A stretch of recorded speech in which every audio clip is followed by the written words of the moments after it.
当初选择结婚是不是错了？ A sleazy supervisor cornered her at her desk and demanded she go to a client dinner and drink with them. He called it a special opportunity. When she refused, he got aggressive and told her not to be ungrateful. But a cold voice cut him off. It was Daniel Anderson, the CEO from headquarters, and he fired the supervisor right away. She was stunned. She realized the man who just saved her was the one she'd secretly had a crush on for 7 years, and the same man who had coldly rejected her on a blind date just days earlier. Only then did she realize her new company was part of his family's corporation. On their date, he bluntly told her the meeting had been arranged by their families and that he had no plans to get married, which crushed her.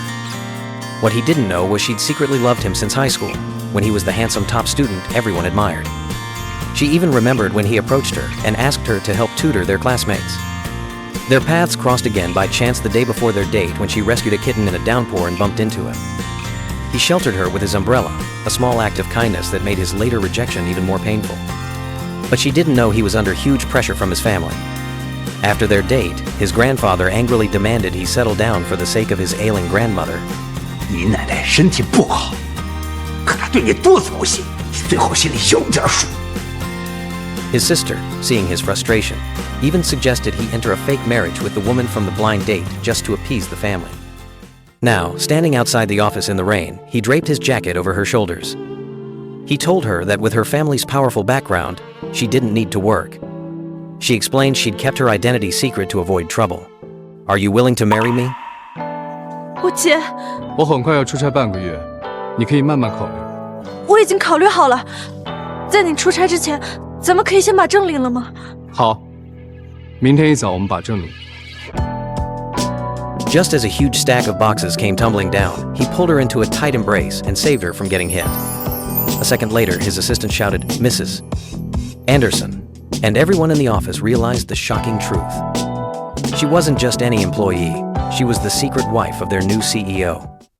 2 weeks earlier, he had stood with her in the rain and unexpectedly asked her to marry him. Stunned, she said yes on the spot, and even asked to get the marriage license before he left on a long business trip. Only then did she realize how strange their situation was. After getting married, they hadn't spoken a single word to each other. When her worried parents noticed they weren't even living together, she had to lie and say he was just busy with work. What she didn't know was that he was about to fix that problem. He sent her a text forwarded from his grandmother asking if she'd move in with him. After saving her in the office, he coldly told his staff to be more careful. To avoid suspicion, she texted him asking to keep their marriage secret for now, and he agreed. Moments later, he called her into his office. Suddenly, he pulled her close and put his arm around her as he answered a video call from his grandfather. 爷爷，生生来了，你也打个招呼。爷爷好。好，启程可以在公司好好考虑工作。放心吧，爷爷，我会的。 But as soon as the call ended, his warmth vanished. She felt faint from stress and low blood sugar, and he caught her just before she fell. He handed her a piece of candy. She was shoved to the ground while protecting an old woman from an attacker. The attacker didn't know she had just assaulted the secret wife of a billionaire CEO, and the old woman was his grandmother. When she arrived at his apartment with her cat, she was shocked to find a closet already filled with clothes and accessories he'd bought just for her. Overwhelmed, she asked if they could sleep in separate rooms, and, to her surprise, he calmly agreed. 你住这间卧室，我住隔壁。不用了，太麻烦了。就这么定了，你住这间。 That afternoon, after falling asleep on his office couch, she woke up in a panic thinking it was late, but he stopped her and said it was only 4 in the afternoon. Later, while walking outside, she saw a woman accusing an elderly lady of being a thief and trying to steal her purse. Without a second thought, she jumped in to defend the old woman and got her arm badly scraped when she was thrown to the ground during the struggle. She recorded the incident and threatened to call the police, and the accuser was forced to apologize. Only then did she realize the old woman she'd just saved was her husband's grandmother. The grandmother, impressed by her kindness, didn't know who she was, and even said that if her grandson weren't already married, she would have wanted him to meet a girl just like her.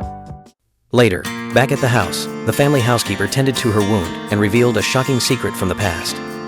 She told her that when the young master was a teenager, he was always getting into fights and coming home injured because he was secretly protecting a girl he liked. Hearing this, she froze as a sudden memory flashed through her mind of a boy giving her candy after she'd been beaten by her father. Clutching her kitten, she broke down in tears, convinced the man she married was about to leave her for another woman. She had finally married the man she'd loved since high school, but she lived in constant fear, haunted by a rumor that he already had someone else.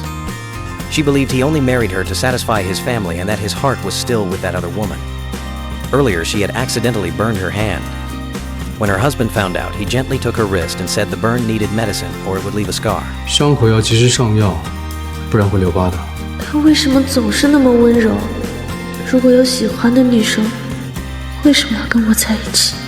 江半生，奶奶问我们什么时候办婚礼，他们想安排到下个月。可以先不结婚吗？ He was surprised but just told her to get some rest and left. The moment he was gone, her world fell apart. She sobbed to her cat, terrified that the moment he found his old love, he would abandon her without a second thought. Just then, the door opened. He had come back because he'd forgotten something. He saw her tears but didn't press her. Instead, he told her his grandmother had a scare and they needed to visit her the next day. He promised that if she was unhappy, she could always talk to him. When they arrived at his grandmother's home, a shocking twist waited for them. The grandmother recognized her instantly. It turned out she was the kind stranger who'd helped the grandmother after she fell and had been burned in the process. At that moment, her husband realized she had lied when she told him she'd cut herself by accident.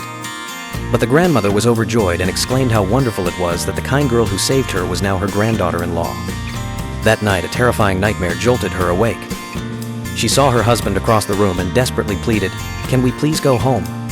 Without another word, she abruptly asked to go home, leaving her husband confused by her sudden mood swing. Back at their house, he said he had to go on a business trip. Noticing her distress, he gently asked if she was having nightmares again. It was then she finally opened up and confessed about the car accident that had killed her adoptive parents 6 years ago. Ever since that day, she'd been plagued by nightmares and couldn't bear to have anyone else in the room with her. To ease her mind, he said it was normal to need space since their marriage had been arranged by their parents and he respected her wishes. Before leaving, he noticed she was still tense and offered her a head massage, a trick he'd learned to help his mother with headaches. As his fingers worked their magic, she relaxed for the first time in days. When she stood up to leave, she stumbled and fell into his arms. Flustered, she quickly said goodnight and ran off. The next morning, she woke feeling refreshed, realizing his massage had given her the first peaceful night's sleep in years. A colleague asked her to deliver a document to her husband, who was still at the airport. When she arrived, she saw him sitting with a beautiful woman in a pink dress, her head resting on his shoulder. Heartbroken, she turned and walked away, convinced their marriage had been a mistake. 先生，这个文件有人让我交给你，谁让你送来？好像是一个叫方勤仲的先生。谢谢。江半生，你当初选择结婚是不是错了？ 4 days passed. She sat alone holding her kitten, the house empty without him, when a call from her mother interrupted her. She had to go to the family hotel to sign a contract, a welcome distraction. As she was leaving the hotel, she saw a manager brutally berating a young waitress for her dress being too long and then violently pushing her to the ground. She immediately stepped in and fired the manager on the spot for his cruelty. Just as he protested, she announced she would personally deliver the wine to the VIP room. When she arrived, she froze. It was her husband's bachelor party. He had come back early from his trip and been dragged to the party by a friend who was being forced into an arranged marriage. He explained his grandfather was forcing him to marry someone, so this party was his last night of freedom. In that moment, she realized her husband was in the same situation, forced into a loveless marriage by his grandfather. Her heart ached with a glimmer of hope that maybe he didn't have a secret love after all. But her hope shattered when the girl from the airport walked in. The husband's friend called her the girl from the Harrison family, and she immediately understood. This was the woman he was supposed to marry. Fleeing the room, she stumbled down the hallway, devastated, and told herself to just go home, sleep, and try to live a good life. That night, a violent storm raged outside, matching the turmoil in her heart.